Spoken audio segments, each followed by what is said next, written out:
আসসালামু আলাইকুম বন্ধুরা, আপনারা সবাই কেমন আছেন? আশা করি ভালো আছেন। আমরাও অনেক ভালো আছি। তো আজকে দুপুরের জন্য কি রান্না হলো তো সবই আপনাদের সাথে শেয়ার করব। তো সাথে থেকে পুরো ভিডিওটি দেখতে থাকুন, আশা করি অনেক ভালো লাগবে।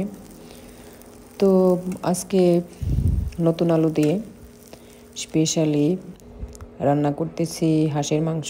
তো হাঁসের মাংসটা আমাদের ফ্যামিলিতে খুবই প্রিয় একটি মাংস। তো যাই হোক, হাঁসের মাংস করার জন্য আমি মাংসের জন্য যা যা মশলা লাগে, আদা রসুন বাটা, তারপর মরিচ হলুদের গুঁড়া, তো সব কিছুই যা যা লাগে আমি দিয়ে দিয়েছি।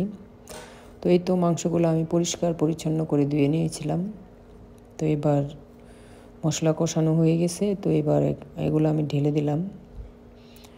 তো ঢেলে আমি মাংসগুলা মশলার সাথে মিক্স করে নিচ্ছি নেড়ে ছেড়ে। তো উল্টে পাল্টে ভালোভাবে মিক্স করে নিচ্ছি। তো যাই হোক, আজকের ফুল ভিডিওটা আপনাদের দেখালাম না, রেসিপিটা। তো এদিকে মাংস রান্নাটা শেষ। তো কালারটা কেমন হয়েছে অবশ্যই জানাবেন। তো এদিকে হচ্ছে কালো জিরা দিয়ে ধনেপাতা ভর্তা। তো ভর্তাটা আমার খুবই প্রিয়। তো কে কে ভর্তা পছন্দ করেন?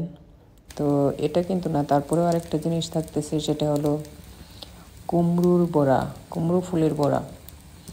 তো এটাও খুবই পছন্দ।